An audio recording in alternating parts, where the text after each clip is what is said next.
Hello दोस्तों, welcome to you success.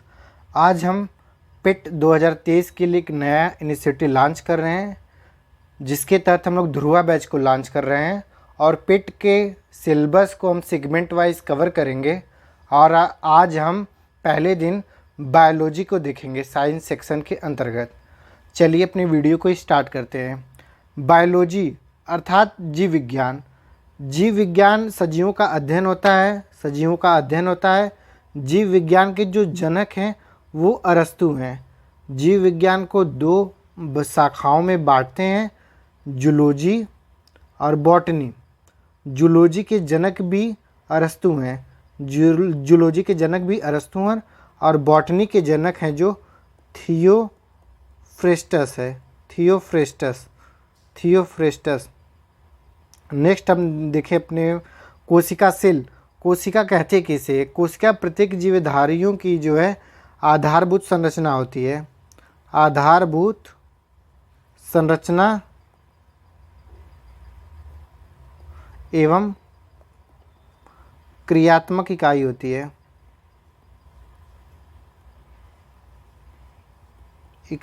है।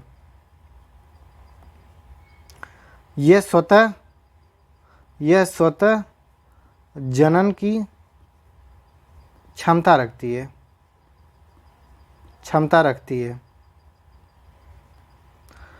अगर कोशिका के अध्ययन को बात किया जाए, क्या कहते हैं, तो साइटोलॉजी है जो कोशिका के अध्ययन को कहते हैं। सर्वप्रथम कोशिका की खोज 1665 में रॉबर्ट हुक करते हैं, किंतु उन्होंने मृत कोशिका की खोज की थी। इन्हें फादर ऑफ साइटोलॉजी भी कहा जाता है। तो रॉबर्ट हुक को जो फादर ऑफ साइटोलॉजी भी कहा जाता है। सर्वप्रथम जीवित कोशिका की खोज एंटोनी लीवेनहॉक ने की थी। तो जीवित कोशिका की खोज किसने किया था? जीवित जो कोशिका की खोज किए थे लीवेनहॉक ने किया था। और रॉबर्ट ब्राउन को अगर देखें, रॉबर्ट ब्राउन ने 1881 ईस्वी में कोशिका के अंदर केंद्रक की खोज की। तो केंद्रक की खोज कौन किया था? Robert brown. स्लाइडर और स्वान ने कोशिका सिद्धांत दिया है। तो स्लाइडर और स्वान ने कौन सा सिद्धांत दिया है? कोशिका सिद्धांत दिया हुआ है, और कहा कि शरीर कोशिकाओं से बना है, अतः कोशिका एक इकाई है शरीर की। नेक्स्ट देखा जाए तो मृत कोशिकाओं को नेफ्रोसिस कहते हैं। जो डेड सेल होते हैं उनको नेफ्रोसिस कहते हैं। सबसे छोटी कोशिका जो होती है माइक्रोप्लाज्मा होती है। माइक्रोप्लाज्मा गैलिसेप्टिकम।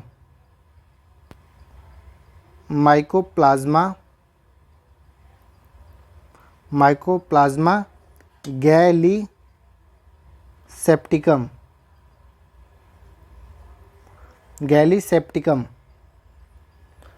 नामक परजीवी एक जीवाणु होता है। उसका सबसे बड़ा अगर कोशिका देखा जाए तो शुतुरमुर्ग अंडे की होती है, और सबसे लंबी कोशिका तंत्रिका तंत्र की होती है।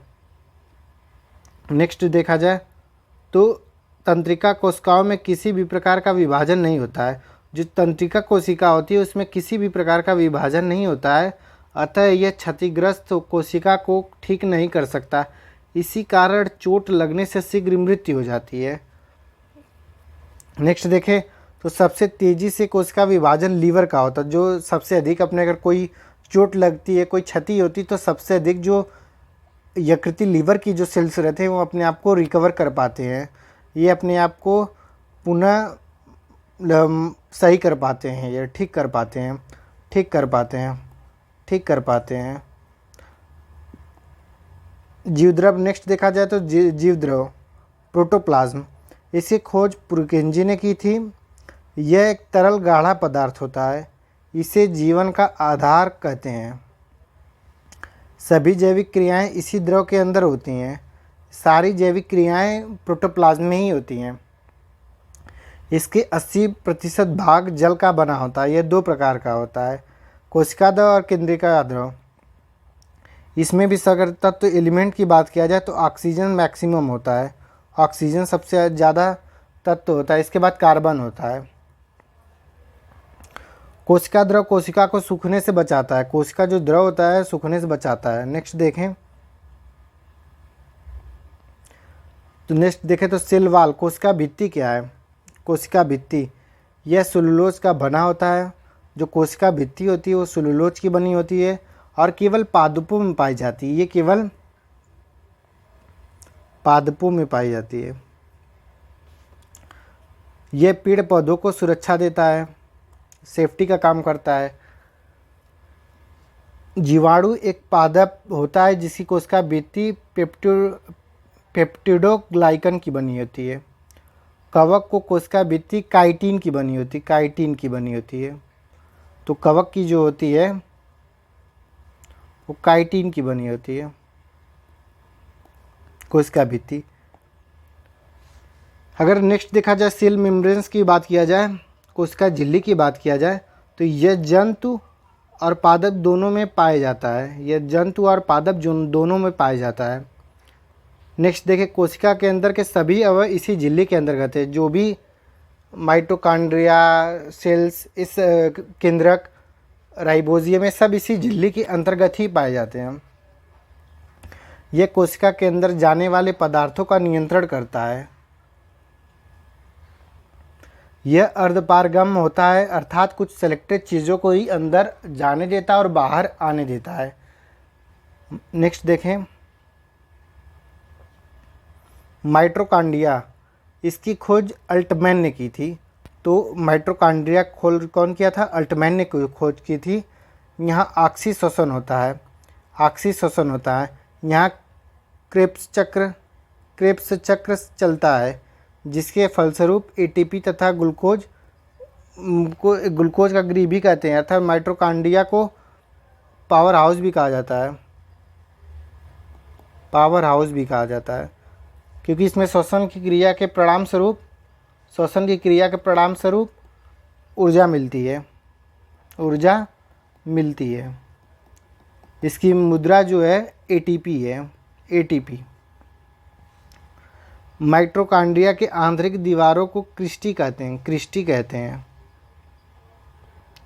नेक्स्ट देखें जो अंतःप्रद्रव जालिका होती है एंडोप्लाज्मिक रेक्टिकुलम, या वो दो प्रकार की होती है। एक स्मूथ एंडोप्लाज्मिक रेक्टिकुलम, एक रफ प्लाज्मिक रेक्टिकुलम।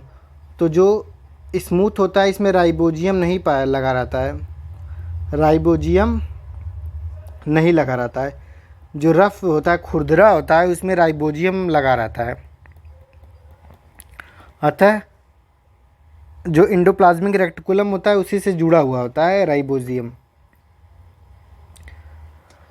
नेक्स्ट देखें तो जो राइबोजियम है पावर हाउस भी देखिए कहते हैं इसको, जिसके फलस्वरूप एटीपी तक ग्लूकोज बनते हैं और पावर हाउस भी कहते हैं। राइबोजियम देखें यह कोशिका के अंदर का सबसे छोटा अंग होता है।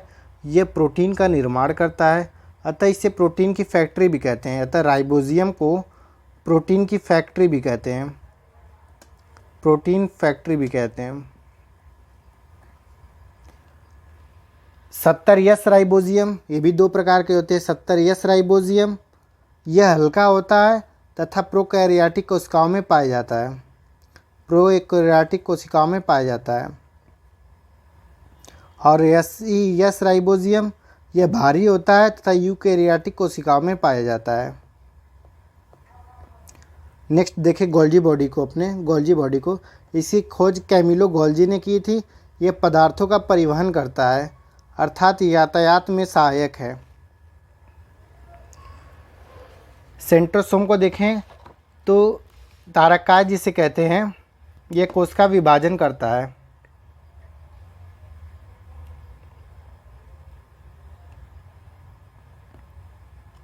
यह मस्तिष्क में नहीं पाया जाता, जिस कारण तंत्रिका कोशिका विभाजन नहीं होती। यह केवल जंतु कोशिका में पाया जाता है। पादप कोशिकाओं में कोशिका विभाजन सेल प्लेट के द्वारा होता है। सेंट्रोसोम की खोज जो है बोबरी ने की थी। नेक्स्ट देखें लाइसोसोम। लाइसोसोम को आत्महत्या की थैली भी कहते हैं, आत्महत्या की थैली भी कहते हैं।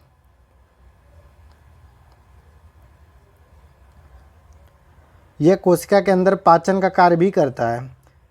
इसके अंदर जल अपघटक एंजाइम पाया जाता है, जल अपघटक एंजाइम। कोशिका के अंदर कोई अंग काम नहीं करता तो यह अंग को नष्ट भी कर देता है। अगर कोई कोशिका के अंदर अंग काम नहीं करता है तो उसको नष्ट कर देता है, अर्थात ये बैड सेल को मारता है, जो खराब सेल होते हैं उसको ख़त्म करता है।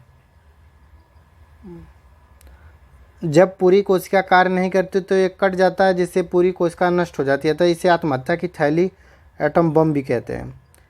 इसकी खोज डी डुबे ने की थी। आरबीसी के अंदर लाइसोसोम नहीं पाया जाता, अतः आरबीसी मरने के बाद स्प्लीन प्लिया में पाया जाता है, जिसके कारण स्प्लीन को आरबीसी का कब्र कहते हैं। तो आरबीसी का कब्र कहते हैं स्प्लीन को। स्प्लीन को आरबीसी का कब्रगाह भी कहते हैं।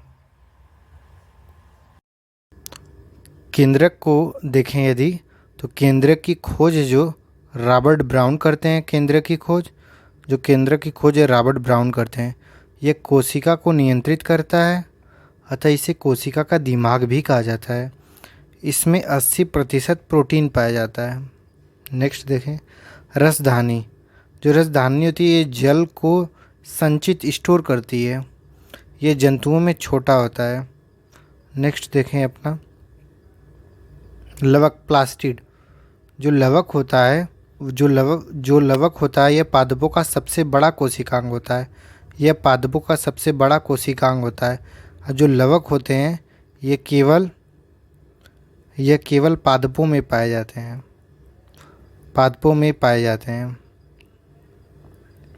जाते हैं, फिर नेक्स्ट देखिए पादपों का सबसे बड़ा हरित लवक की बात करें, क्लोरोप्लास्ट की, तो ये भोजन का निर्माण करता है। इसमें क्लोरोफिल नामक वर्णक पाया जाता है, जिसमें फोटोसिंथेसिस की प्रकाश संश्लेषण की क्रिया होती है। प्रकाश संश्लेषण की क्रिया संपन्न होती है, जो संपन्न होती है। यह पत्ती तथा तना में पाया जाता है। अगर अवर्णी लवक की बारे में देखा जाए, अवर्णी लवक, तो यह ल्यूकोप्लास्ट इसको कहते हैं। यह भोजन का संग्रह करता है। जो अवर्णी लवक होता है यह भोजन का संग्रह करता है। यह जड़ तथा फल में पाया जाता है। नेक्स्ट देखें तो वर्णी लवक जो क्रोमोप्लास्ट होता है, क्रोमोप्लास्ट को यदि देखें तो यह रंग प्रदान करता है। जैसे टमाटर का जो वर्णी लवक हो लाइकोपीन है, लाइकोपीन के कारण ही टमाटर रेड होता है। गाजर कैरोटीन के कारण उस कलर का होता है। चुकंदर बीटानोन के कारण इसका कलर होता है। हल्दी का पीला रंग जेंटोफिल्स के कारण होता है, जेंटोफिल्म। फिर कोशिका के प्रकार को यदि देखें तो कोशिका दो प्रकार की होती है, एक प्रोकैरियोटिक, एक यूकैरियोटिक। तो जो इसकी प्रोकैरियोटिक होती है इसमें कोशिका के सभी अंग नहीं पाए जाते हैं, जैसे केंद्रक का अभाव होता है, माइटोकॉन्ड्रिया, राइबोसोम,